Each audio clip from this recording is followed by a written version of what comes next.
ఒక క్వశ్చన్ అడిగినా, మీరు పార్ట్నర్ డ్రెస్ కొన్నప్పుడు, గ్యాడ్జెట్స్ కొన్నప్పుడు లేదా సడన్గా ట్రిప్ బుక్ చేసినప్పుడు ఆర్గ్యుమెంట్స్ వచ్చాయా? మనం అనుకుంటాం ఇష్యూ మనీ అని, కానీ మనీ అనేది ప్రాబ్లం కాదు, అదొక ట్రిగర్ మాత్రమే. ట్రిగర్ వెనకాల ఎమోషన్స్ ఉంటాయి. ఒక పార్ట్నర్కి డబ్బు అంటే సెక్యూరిటీ ఉంటుంది. రేపు ఏమైనా జరిగితే, ఎమర్జెన్సీ వస్తే ఫ్యూచర్ సేఫ్గా ఉండాలనే ఫీలింగ్ ఉంటుంది. అందుకే వాళ్ళు సేవ్ చేయాలని అనుకుంటారు.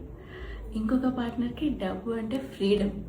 లైఫ్ ఇప్పుడే ఉంది, మెమరీస్ క్రియేట్ చేద్దాం, ఎక్స్పీరియన్సెస్ కలెక్ట్ చేద్దాం అనే ఫీలింగ్ ఉంటుంది. అందుకే వాళ్ళు స్పెండ్ చేయాలని రెడీ ఉంటారు ఎప్పుడు.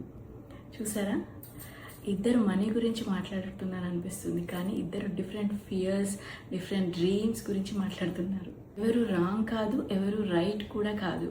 వాళ్ళిద్దరూ లైఫ్ని డిఫరెంట్ లెన్స్లో చూస్తున్నారు. కాబట్టి సొల్యూషన్ ఏంటంటే, ఫస్ట్ బడ్జెట్ క్రియేట్ చేయకండి, ఫస్ట్ అండర్స్టాండింగ్ క్రియేట్ చేయండి.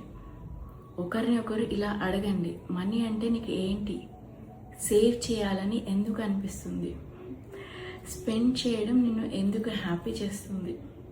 ఆ ఆన్సర్స్ విన్నాక ఆర్గ్యుమెంట్స్ చాలా వరకు తగ్గిపోతాయి. అప్పుడు ప్రాక్టికల్గా ఒక ప్లాన్ క్రియేట్ చేయండి. కొంచెం ఫ్యూచర్ కోసం సేవ్ చేయండి, ఇంకా కొంచెం మనీ ప్రజెంట్ ఎంజాయ్ చేయడానికి పెట్టుకోండి. రిలేషన్షిప్లో కాంప్రమైజ్ అంటే ఒకరు గెలవడం కాదు, ఇద్దరి వాల్యూస్కి స్పేస్ ఇవ్వడం. ఎందుకంటే when people feel understood, they stop defending themselves. అప్పుడే రియల్ పార్ట్నర్షిప్ స్టార్ట్ అవుతుంది. ఈ రీల్ని సేవ్ చేసుకోండి. నెక్స్ట్ టైం మనీ గురించి ఫైట్ స్టార్ట్ అయ్యే ముందు ఈ ఒక్క క్వశ్చన్ అడగండి, మనీ అంటే నీకు ఏంటి. ఆ ఆన్సర్ మీ రిలేషన్షిప్ని మార్చగలదు. Have a nice day. Bye.